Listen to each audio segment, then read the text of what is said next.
தமிழில் முதல் பக்தி சேனல் சாய் டிவி.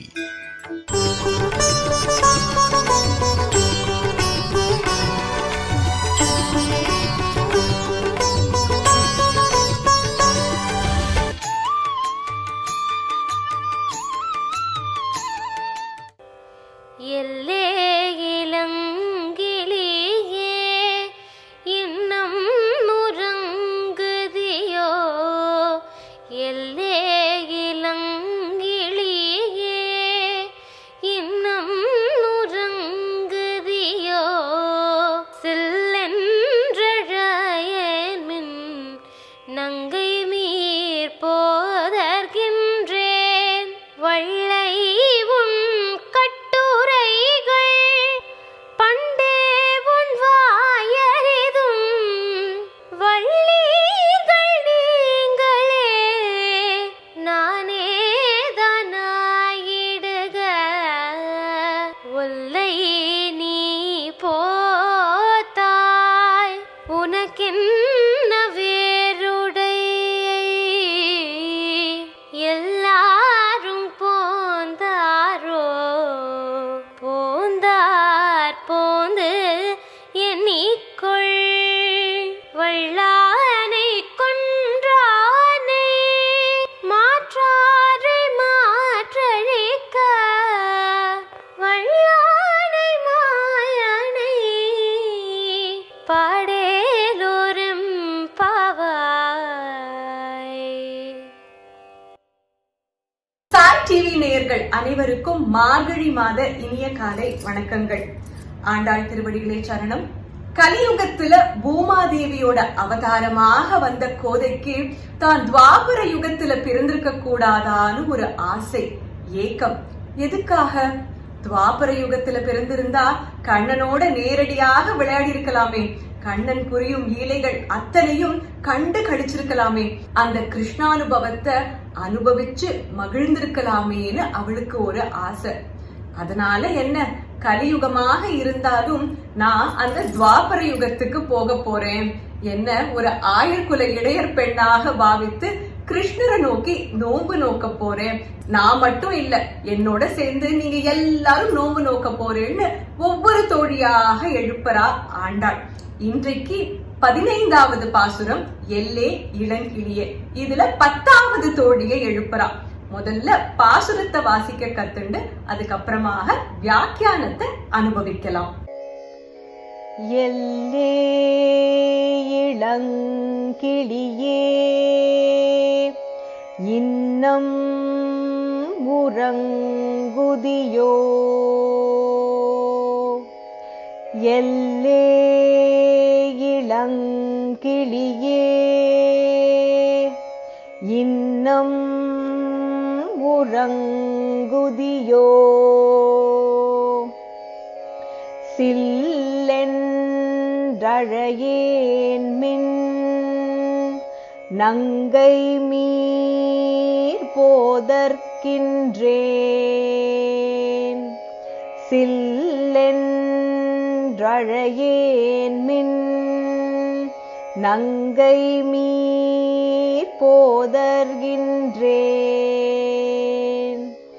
வல்லை உன் கட்டுரைகள் பண்டே உன் வாயறிதும், வல்லை உன் கட்டுரைகள் பண்டே உன் வாயறிதும், வல்லீர்கள் நீங்களே நானேதானாயிடுக, வல்லீர்கள் நீங்களே நானேதானாயிடுக,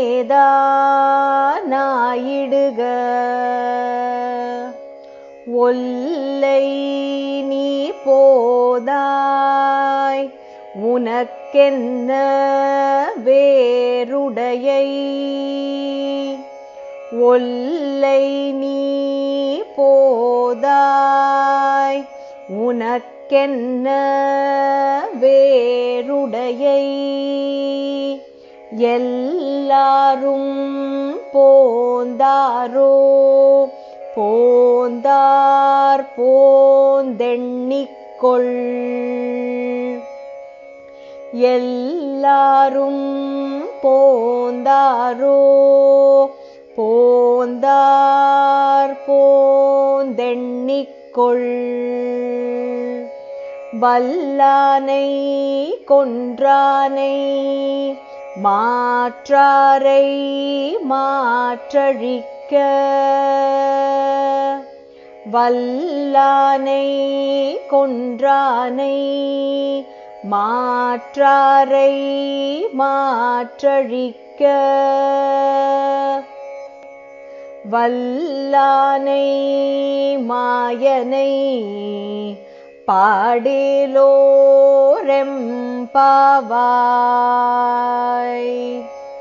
வல்லானை மாயனை பாடேலோரெம்பாவாய்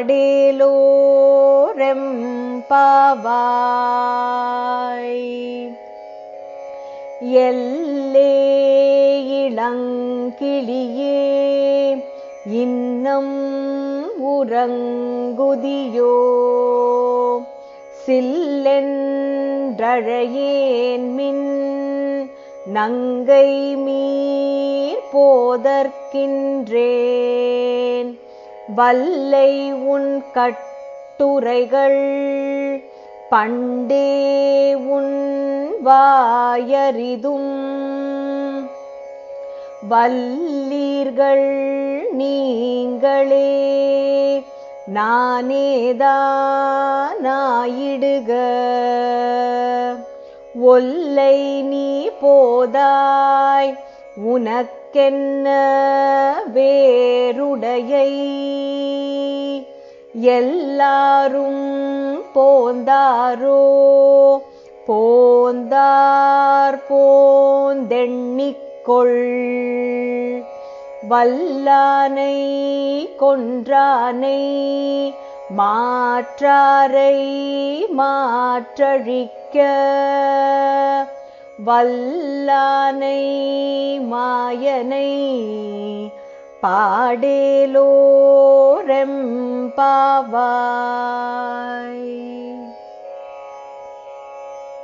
திருப்பாவையிலேயே ரொம்ப முக்கியமான ஒரு அழகான பாசுரம் இந்த 15வது பாசுரம். மற்ற பாசுரங்கள்லாம் அழகு கிடையாதா அப்படின்னா இந்த பாசுரத்துக்கு ஒரு விசேஷம் உண்டு. பொதுவாக பாசுரங்கள் எடுத்துட்டோம்னா பெருமாளை போற்றி பாடுற மாதிரி இருக்கும், இல்ல பெருமாளோட பக்தர்களை பத்தி சொல்றதாக இருக்கும். பிரபந்தத்திலேயே ஒரு உரையாடல் முறையில இருக்கும் பாசுரம் இந்த 15வது பாசுரம். பிரபந்தத்துக்கே சாரமாக இருப்பது திருப்பாவை, அந்த திருப்பாவைக்கு சாரமாக இருப்பது இந்த 15வது பாசுரம். அதனால 15வது பாசுரத்தை திருப்பாவையின் திருப்பாவை அப்படின்னு சொல்லுவா. பிரபந்தத்தை முழுக்க முழுக்க சேவிக்க முடியாதவா திருப்பாவையை சேவிக்கலாம், திருப்பாவையை சேவிக்க முடியாதவா 15வது பாசுரத்தை மட்டும் சொன்னா போறோம். 15வது பாசுரத்தையும் சொல்ல முடியலையா, அதுல வரும் நானே தான் ஆயிடுக. அந்த 2 வார்த்தைகளை சொன்னாலே அத்தனை சாரமும் அதுல அடங்கும் அப்படிங்கிறது திருப்பாவையோட வியாக்கியானம். இப்ப இந்த பாசுரத்தோட விளக்கத்தை பார்க்கலாம். ஆண்டாள் 9 பெண்கள் எழுப்பியாச்சு. இப்ப அந்த 10வது பெண்ணோட ஆத்துக்கு வாசல்ல வந்து நிக்கிறான். அந்த பெண்ணை கூப்பிடும் போது எல்லே இளங்கிளியே, முதல்ல கோபமாக எல்லே அப்படின்னு கொஞ்சம் குரலை ஒசத்தி கூப்பிடுறான். சுஷு, இந்த பெண்ணும் பாகவதோத்தமாக இருக்கும் பெண்ணாச்சே, அவளை இப்படி நம்ம தூற்றக்கூடாதுன்னு இளங்கிளியேன்னு கூப்பிடுறான். அந்த பெண் கிளி போல குரல் உள்ளவள். இதுக்கு முந்தைய பாசுரத்துல சங்கொடு சக்கரம் ஏந்தும் தடக்கையன் பங்கையர் கண்ணானை பாடேலோர் எம்பாவாய். அந்த 14வது பாசுரத்துல இந்த 9வது பெண்ணை எழுப்பி எல்லாரும் பகவனோட நாமம் சங்கொடு சக்கரம் ஏந்தும் தடக்கையன் பெருமாளை பாடிட்டு இருக்கா. அந்த பாட்டை கேட்டுட்டு மெதுவாக இந்த பெண் அவ எந்த நாமத்தை சொல்றாளோ அதை மறுபடியும் தன் மனசுல முணுமுணுத்துட்டு இருக்காளாம். அதனாலதான் இளங்கிளியே, அதான் கிளியோட அழகு. கிளி நம்ம என்ன சொல்லி கொடுக்கிறோமோ அததான் சொல்லும், அதுவாக பேச தெரியாது. அதனாலதான் ஆண்டாள் கையில கிளி வச்சுட்டு இருக்கிறதும். ஆச்சாரியன் என்ன சொல்லி கொடுக்கிறாரோ ஒரு உண்மையான சிஷ்யன் அதை அப்படியே அர்த்தம் மாறாம முறை தவறாம சொல்லணும். அதுதான் அந்த கிளியோட வியாக்கியானமும். எல்லே இளங்கிளியே இன்னும் உறங்குதியோ, இன்னுமா நீ தூங்கிட்டு இருக்க? விடிய காத்தால ஆயிடுத்து, எல்லார் வீட்டுக்கும் போயிட்டு கடைசியா உன்னோட வீட்டுக்கு வந்திருக்கேன், இப்பவாது நீ ஏந்துட்டு இருப்பேன்னு பார்த்தா நீ இன்னமும் ஏந்துக்கல, எங்களுக்கு ஆச்சரியமாக இருக்கு. அப்பேற்பட்ட கிருஷ்ண பக்தை நீ தயாராக இருக்க வேண்டாமா? ஏந்திரு ஏந்திரு வா, ஏந்திரு வா அப்படின்னு அவசரமாக கூப்பிடுறா. ஏன்னா நாழி ஆயிண்டே இருக்கு இவாளுக்கு. அந்த பெண் சொல்றா, சில் என்று அழையேன் மின் நங்கை மீர் போதருகின்றேன். எதுக்கு விடிய காத்தால இப்படி சில்லு சில்லுன்னு என் காதுல கத்துறேள்? நங்கை மீர் எல்லாரும் சேர்ந்து வந்த சிறுமீரே போதருகின்றேன். இதோ வரேன், வந்துட்டே இருக்கேன், தயாராயிட்டேன், இதோ வந்துட போறேன். சரியா போச்சு போ. நீ வரேன்னு சொல்லிட்டு எப்படி நீ வராம இருப்பன்னு எங்களுக்கு எல்லாம் தெரியும். வல்லை உன் கட்டுரைகள், உனக்குதான் வாக் சாமர்த்தியம் ரொம்ப ஜாஸ்தியாச்சே, அதனால நீ கதை கட்டுவன்னு எங்களுக்கு தெரியும். வல்லை உன் கட்டுரைகள் பண்டே உன் வாயறிதும். உன்ன எங்களுக்கு ரொம்ப நாளா பழக்கம், நேத்திக்கு இன்னைக்கு இல்ல நம்ம தோழமை, அதனால ரொம்ப காலமா நான் பாத்துட்டு இருக்கேன். நன்னா கதை அடிக்கிறவ நீ. இப்படி வரேன்னு சொல்லிட்டு ஒன்னா தாமதப்படுத்திண்டே இருப்ப, இல்லைன்னா வரவே மாட்ட. அதனால இந்த கதையெல்லாம் நாங்க நம்புறதாக இல்ல. அந்த பெண்ணுக்கு கோபம் வருது. நான் வரேன்னு சொல்றேன் இல்ல, எதுக்கு கத்துறேன்னு பொறுமையா தானே கேட்டேன், நீங்க கொஞ்சம் காத்திருக்க கூடாதா நான் வர வரைக்கும்னு. சரிதான் போங்கோ, வல்லீர்கள் நீங்களே நல்லவாளா இருந்துக்கோங்க, நீங்க தான் உத்தமமானவாளா இருந்துக்கோங்க, உண்மைய பேசுறவா நீங்களே இருக்கட்டும், நானேதான் ஆயிடுக. சொன்ன சொல்ல காப்பாத்தாதவளா இருந்துட்டு போறேன், கதை அடிக்கிறவளா இருந்துட்டு போறேன். வல்லீர்கள் நீங்களே, நானேதான் ஆயிடுக. ரொம்ப அழகான ஒரு இடம் இது. இரண்டு பேருக்கு வாக்குவாதம் நடக்கும் போது ஒருத்தர் ஏதோ பழி சொல்லிண்டே இருக்கா. பண்ணல, இது நான் பண்ணல அப்படின்னு இன்னொருத்தர் சொல்லும் போதுதான் அங்க சண்டை வருது. ஆமா நான் பண்ணேன், நான் பண்ணதுதான் தப்பு அப்படின்னு இன்னொருத்தர் ஒத்துட்டான்னு வச்சுக்கோங்க, அங்க மறுபேச்சுக்கே இடம் கிடையாது. அதனால அந்த பெண் நான் தப்பே பண்ணினேன்னே இருக்கட்டுமே, நானேதான் ஆயிடுக. இத கேட்ட உடனே ஆண்டாளுக்கும் தோழிகளுக்கும் ஒரு மாதிரி கலக்கமா ஆயிடுறது. அடடா, அந்த பெண்ணை பழிச்சு சொல்லிட்டோமோ அப்படின்னு. ஒல்லை நீ போதாய், உனக்கென்ன வேறுடையே, நீ பாகவதோத்தமான பெண்ணாச்சே, இந்நேரம் ஏந்து வந்திருக்கணுமே, இன்னைக்கு என்ன நடவடிக்கை வேறு மாதிரி இருக்கு, அதனால தான் இப்படி நாங்க கேட்டோம். இதை தவிர உனக்கு வேற என்ன வேலை இருக்கு? கிருஷ்ணரை அடையணும்னு நீ இவ்வளோ காலம் சொல்லிட்டே வந்த, அந்த கிருஷ்ணரை அடையலாங்கிறதுக்காகத்தானே நாங்க நோன்பு நோக்கிறோம், அந்த நோன்புக்கு தானே உன்னை இப்ப கூப்பிட்டு இருக்கோம், அப்ப நீ வர வேண்டியது தானே. அந்த பெண் சொல்றா, ஆமா நீங்க சொல்றதெல்லாம் உண்மைதான், ஆனா கிருஷ்ணரை பார்க்க போனோம்னா எல்லாரும் சேர்ந்து தானே போகணும், ஒருத்தர் கூட வராம இருந்துடக்கூடாது. எல்லாரும் வந்துட்டாளா, எல்லாரும் போந்தாரோ, கிருஷ்ணரை பார்க்கணும்னு நினைச்சவா அத்தனை பேரும் வந்துட்டாளா. ஏன்னா இந்த பகவத் கைங்கரியத்தை பண்ணும் போது எந்த விதமான குற்றமோ குறையோ இருக்கக்கூடாது. ஆமாம் போந்தார், போந்து எண்ணிக்கொள். ஆமா எல்லாரும் வந்தாச்சு, எங்களை நம்பலையா நீ வேணா எண்ணிக்கோயேன். எல்லாரும் போந்தாரோன்னு அந்த பெண் கேட்க, போந்தார், ஆமா வந்தாச்சு, போந்து எண்ணிக்கொள், நீ எண்ணிக்கோ. அந்த பெண் இப்ப ஏந்து வரா. ஓஹோ எல்லாரும் வந்தாச்சா அப்படின்னோன்னு, இவ்வளோ நேரம் நாங்க எதுக்காக உன்னை கூப்பிடுறோம்னு சொல்றேன் கேளு. வல்லானை கொன்றானை, குவலைய பீடம்ங்கிற யானைய வதம் பண்ணின அந்த கண்ணன். வல்லானை கொன்றானை, வல் ஆனை வலிமை மிகுந்த யானையான குவலைய பீடம், அதை வதம் பண்ணி மாற்றாரை மாற்றடிக்க. மாற்றார் அப்படின்னா பகைவர். கிருஷ்ணருக்கு பகைவர் யாருன்னா பகவான் மேல பக்தி இல்லாதவா, தீய குணம் இருக்கிறவா. அவர் எடுத்த எடுப்பிலேயே இந்த மாதிரி பகைவர்களை அழிக்கணும்னு நினைக்க மாட்டாராம். அவர் பிரயத்தனம் பண்றது அவளை எப்படியாவது மாற்றிடணும், அந்த திசையிலேருந்து இந்த திசைக்கு கொண்டு வரணும் அப்படிங்கிற பிரயத்தனம் தான் முதல்ல பண்ணுவாராம். அதுக்கும் அடங்கலைனாதான் வேற வழியே இல்லாம அந்த இடத்துல வதம் நடக்குமா. அதனால மாற்றாரை மாற்றழிக்க முதல்ல மாத்தி பார்க்கலாம். அவளோட தீய குணத்திலேருந்து அவளை நற்குணத்துல கொண்டு வர முடியுமா, பக்தி இல்லாதவர்களை பகவான் மேல பக்தி செலுத்த வைக்க முடியுமா அப்படின்னு முதல்ல பிரயத்தனம் பண்ணுவாராம். அப்படிப்பட்ட கண்ணன் வல்லானை மாயனை பாடேலோர் எம்பாவாய். அந்த வல்லானை வலிமை மிகுந்தவனை, எல்லாரையும் மாற்றுவதற்கு முயற்சி செய்பவனை, மாயனை. 5வது பாசுரத்துல மாயனை மண்ணு வடமதுரைன்னு சொன்னா, 9வது பாசுரத்துல மாமாயன் மாதவன், 15வது பாசுரத்திலையும் மாயன். நம்மளால நினைத்து பார்க்க முடியாத அளவுக்கு லீலைகளை புரிபவன் மாயனை பாடேலோர் எம்பாவாய். அந்த கண்ணனை தான் நாங்க பாட போறோம். அவனை பாடத்துக்காகத்தான் ஒன்னு கூப்பிடுறோம். பாகவதோத்தமான நங்கை நீ ஏந்து வர வேண்டாமா, எங்களோட சேர்ந்து பாவை நோன்பு நோத்து கண்ணனை அடைய வேண்டாமான்னு இந்த 10வது பெண்ணை எழுப்பறா ஆண்டாள். ரொம்ப ஆழமான கருத்துக்கள் கொண்ட இந்த 15வது பாசுரத்தோட சுவாபதேச அர்த்தம் பார்க்கலாம். முக்கியமாக நானே தான் ஆயிடுக. ராமாயணத்திலிருந்து ஒரு உதாரணம் பார்த்தோம்னா, கைகேயி வரம் கேட்க தசரதர் ராமரை காட்டுக்கு போன்னு சொல்லிடுறார். இது நடந்த போது அயோத்தியை மக்கள் அத்தனை பேருக்கும் அப்படி வருத்தம். ஒவ்வொருத்தரும் ஒருத்தர் மேல பழி போடுறா. இதுக்கு கைகேயி தான் காரணம், மந்தரை தான் காரணம், தசரதன் தான் காரணம்.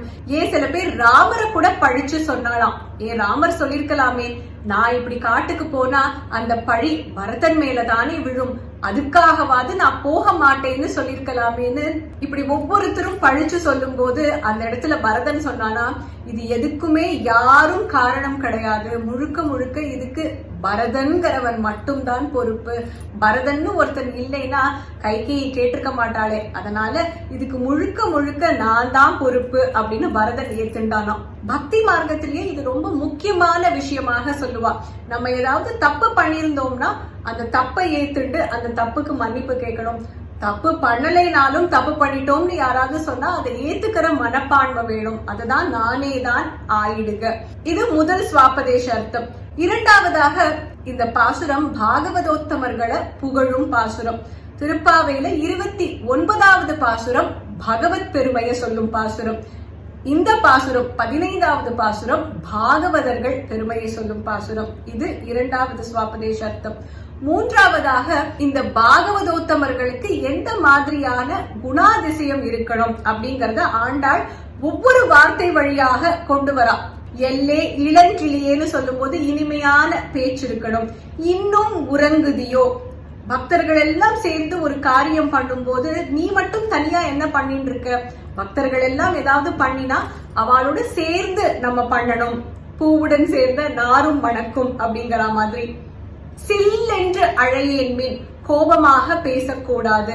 நங்கை மீர் போதர்கின்றேன், மரியாதையோட பேசணும். வல்லீர்கள் நீங்களே நானே தான் ஆயிடுக. நம்ம தப்பு பண்ணியிருந்தோம்னா அந்த தப்புக்கு மன்னிப்பு கேட்கணும். தப்பே பண்ணாம பழிச்சு சொன்னாலும் அந்த இடத்துல சண்டைக்கோ வம்புக்கோ போக கூடாது.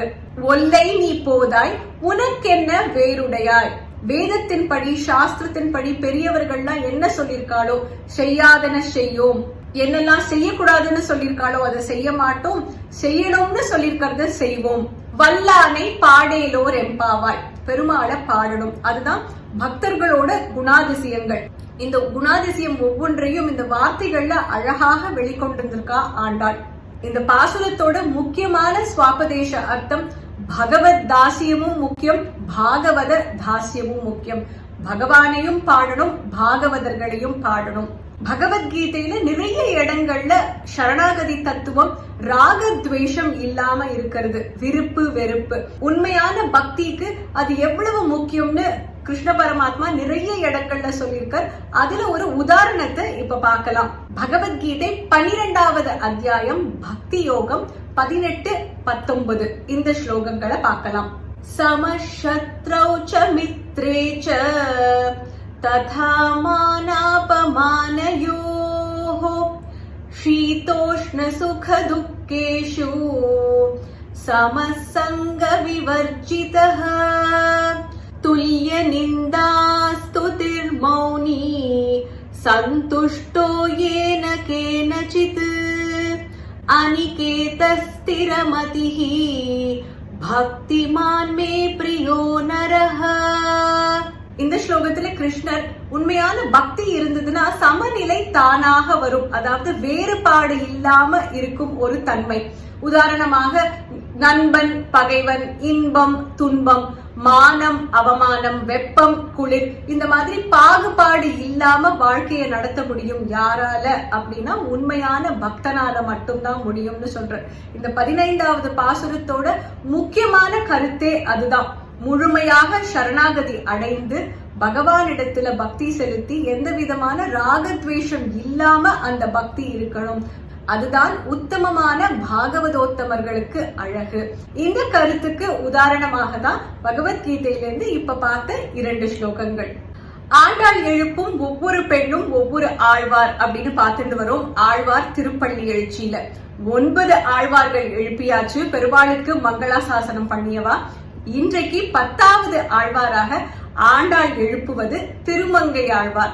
எல்லே இளங்கிளியே அப்படின்னு இளமை பொருந்திய கிளியேன்னு சொல்றான். ஆழ்வார்கள்ல கடைசியாக வந்தது திருமங்கை ஆழ்வார். பெருமாளோட ஷார்ங்கம்ங்கிற வில்லோட அம்சமாக வந்தவர் திருமங்கை ஆழ்வார். இந்த ஆழ்வார் பிறந்த போது கரிய நிறத்துல இருந்ததுனால அவருக்கு கலியன் அப்படிங்கிற ஒரு திருநாமம் உண்டு. சோழ மன்னர்கள் கிட்ட படைத்தலைவனாக இருந்து மந்திரியாகவும் இருந்தவர். குமுதவல்லி அப்படிங்கிற பெண்ணை ஆசைப்பட்டு திருமணம் பண்ணிக்கிறார். அவளோட வேண்டுகோளுக்கு இணங்க 1000 வைணவர்களுக்கு அன்னதானம் பண்ணணும் அப்படின்னு அதற்காக முயற்சிக்கிறார். நாளடைவுல இப்படி பண்ணி பண்ணி அவர்கிட்ட இருக்கும் எல்லாம் செல்வம் எல்லாம் குறைஞ்சுட்டே வருது.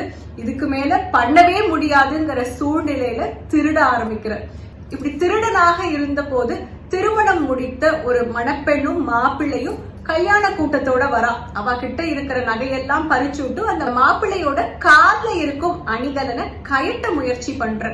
எவ்வளவு முயற்சி பண்ணியும் அவரால் கயட்ட முடியறது இல்ல. இது என்ன ஆச்சரியம் அப்படின்னு அவர் யோசிக்க வந்தது சாக்ஷாத் பெருமாளே மாப்பிள்ளையாக. பெருமாள் அவருக்கு அஷ்டாட்சர மந்திரத்தை உபதேசித்து அனுகிரகம் பண்றார். பெருமாள் மேல ஆழ்ந்த பக்தி செலுத்தி சுமார் 85 திவ்ய தேசங்களுக்கு மங்களாசாசனம் பண்ணிருக்கார். இந்த பாசுரத்துல ஆண்டாள் எழுப்புறா. அதனால கடைசி ஆழ்வாரான திருமங்கை ஆழ்வார், பெருமாளோட ஷார்ங்கம்ங்கிற வில்லோட அம்சமான திருமங்கை ஆழ்வார் இந்த பாசுரத்துல எழுப்பப்படுறார். இன்றைய நைவேத்தியம் பெருமாளுக்கு இளநீர் பாயசம். இன்றைய பாசுரத்துல ஆண்டாள் கிருஷ்ணர் குவலய பீடம் அப்படிங்கிற யானைய வதம் பண்ணத பத்தி சொல்றான். வல்லானை கொன்றானை மாற்றாரை மாற்றழிக்க. திருமங்கை ஆழ்வார் சென்னை ட்ரிப்ளிகேட் திருவள்ளிக்கேணி பார்த்தசாரதி பெருமாளை மங்களாசாசனம் பண்ணும் போது வீர்பெரு விழவும் கஞ்சனும் மல்லும் வேழமும் பாகனும் வீழ, இதுல குவலய பீட வதத்தை பத்தி சொல்றார். அதனால இன்றைய பாசுரத்துல குறிக்கப்படும் திவ்ய தேசம் திருவல்லிக்கேணி பார்த்தசாரதி பெருமாள் திவ்ய தேசம். நமக்கெல்லாம் ரொம்ப ஒரு பரிச்சயமான ஸ்தலம். இங்க பெருமாளோட பெயர் வெங்கடகிருஷ்ணன், பார்த்தசாரதி, தாயார் ஸ்ரீ ருக்மிணி தாயார். இன்னைக்கு உங்காத்து வாசல்ல கிளிகள் பேசித்தா, யானை பிளறித்தா, மறக்காம உங்களோட பாசுர கோலங்களை எங்களோட பகிர்ந்துக்கோங்க வாட்ஸ்அப் மூலமாக. நாளைய பாசுரத்தோட கோல குறிப்பை இப்ப பார்க்கலாம். நாளைக்கு 16வது பாசுரம். ஆண்டாளும் அவ தோழிகளும் நந்தகோபரோட ஆத்துக்கு போறா. அங்க அந்த வாயில் எப்படி இருக்கு, தோரணமோட இருக்கு, கொடியோட இருக்குன்னு வர்ணிக்கிறா. கோகுலத்திலேயே ஒரு மங்களகரமான இல்லம் அப்படின்னா கிருஷ்ணரோட இல்லம். அதனால தோரணங்கள் கொண்ட ஒரு கோலம் போடலாம். கோலத்தை இன்னும் விரிவாக போடணும்னு விரும்புறவா ஆண்டாள் அந்த வீட்டோட கதவுல மணிகள் தெரியறது, அதனால மணிகள் நிறைந்த கதவம் போடலாம். 2 காவலாளிகளை குறிக்கும் வண்ணம் 2 ஈட்டி. அந்த வீட்டில் இருப்பதோ நம் கண்ணன், அதனால கண்ணனை குறிக்கிற மாதிரி புல்லாங்குழல், மயில் பீலி, பெருமாளுக்கே உகந்த சங்கு சக்கரம் திருநாமம், இதெல்லாம் வெளிப்படுத்துற மாதிரி நாளைக்கு 16வது பாசுரத்துக்கு கோலங்கள் போடலாம். ஆண்டாள் 10 பெண்ணை எழுப்பினான்னு பார்த்தோம். அந்த 10 பெண்களையும் வெவ்வேறு விதமாக கூப்பிடுறான். அந்த 10 பெண்களை கூப்பிடும் போது 18 பெயர்கள் கொண்டு கூப்பிடுறா. உதாரணமாக பிள்ளாய்னு சொல்றா, தேசமுடையாய்னு சொல்றா, நங்காய், நாணாதாய், நாவுடையான்னு சொல்றா, இன்னைக்கு எல்லே இளம் கிளியேன்னு. அது என்ன 18 கணக்குன்னு இந்த இடத்துல வியாக்கியாசம் எடுக்கிற ஒரு சுவாரஸ்யமான விஷயம். ஆண்டாள் இருந்த பாண்டிய நாட்டுல மொத்தம் 18 திவ்ய தேசங்கள், பகவத்கீதையில மொத்தம் 18 அத்தியாயங்கள், தமிழ் மொழியில இருக்கும் ஜீவாத்மாக்களை குறிக்கும் மெய்யெழுத்துக்கள் 18. இவ்வளவு ஆழமான விஷயங்கள் கொண்ட திருப்பாவை. அது மட்டும் இல்ல, திருப்பாவையில ஆண்டாள் நவவித பக்தி சொல்லியிருக்கா, நவரசம் சொல்லியிருக்கா. வரும் பாசுரங்கள்ல அதையும் நம்ம பார்க்க போறோம். இந்த 10 தோழிகளை அவள் வாழ்ந்த பாண்டிய நாட்டுல இருக்கும் அந்த 18 திவ்ய தேசங்களை மனசுல கொண்டுதான் இந்த 18 பேர்கள் சொன்னா அப்படின்னு வியாக்கியாதா வர்ணிக்கிறார். பகவான் இடத்துல செலுத்தும் பக்தியை மட்டும் பிரதானமாக கொண்டது திருப்பாவை. அதனாலதான் இவ்வளவு காலத்துக்கு அப்புறமாகவும் நம்ம இன்னமும் திருப்பாவை சேவிச்சுட்டு இருக்கோம். வேதத்தின் பொருளாக, பகவத்கீதையின் சாரமாக, 4000 திவ்ய பிரபந்தத்தோட சாரமாக இருக்கும் கோதையின் திருப்பாவையில பக்தி, பாகவதோத்தமம் இது ரெண்டத்தையும் எல்லா பாசுரங்கள்லயும் நம்ம மறுபடி பார்க்கலாம். ஆண்டாள் முதல்ல திருப்பாவையோட அந்த பாவை நோம்போட முன்னுரையை சொல்லிட்டு, பாவை நோன்பு நோத்தா நமக்கு என்ன கிடைக்கும் அதையும் சொல்லிட்டு 10 பெண்களை எழுப்பியாச்சு. இப்ப எல்லா பெண்களும் தயாராக இருக்கா கிருஷ்ணரை போய் சந்திக்கிறதுக்கு. கிருஷ்ணரை போய் பாக்குறதுக்கு முன்னாடி கிருஷ்ணர் சம்பந்தப்பட்ட சில பேர்கிட்ட இவ எல்லாரும் அனுமதி வாங்கணும். யார சந்திக்க போறா, என்ன பண்ண போறா அப்படிங்கறத 16வது பாசுரம் முதல் 20வது பாசுரம் வரை பார்க்க போறோம். நாளைக்கு விடிய கார்த்தால 16வது பாசுரத்துல சந்திக்கலாம். ஆண்டாள் திருவடிகளே சரணம். சர்வம் கிருஷ்ணார்ப்பணமஸ்து. மார்கழி மாதம்னாலே வண்ண வண்ண கோலங்கள், அதுவும் இந்த மார்கழி மாதம் விதவிதமான பாசுர கோலங்கள். நம்ம நிகழ்ச்சி பார்த்து குறிப்புகள் கேட்டு நீங்க பாசுர கோலங்கள் போட்டிருந்தா அந்த கோலங்களை எங்களோட பகிர்ந்துக்கலாம் வாட்ஸ்அப் மூலமாக. 9884666986 நம்பர் மறுபடியும் சொல்றேன், 9884666986. சிறந்த கோலங்கள் தேர்ந்தெடுக்கப்பட்டு நம்ம நிகழ்ச்சியில மார்கழி மாத கடைசியில ஒளிபரப்பப்படும். நீங்க போடும் பாசுர கோலங்களும் இந்த நிகழ்ச்சியில வர ஒரு அருமையான வாய்ப்பு. சாய் டிவி நிகழ்ச்சிகள் உங்களுக்கு பிடிச்சிருக்கா? லைக் பண்ணுங்க, ஷேர் பண்ணுங்க, கமெண்ட்ஸ் பண்ணுங்க, சப்ஸ்கிரைப் பண்ணுங்க, பக்கத்துல இருக்கிற பெல் சிம்பலை பிரஸ் பண்ணுங்க.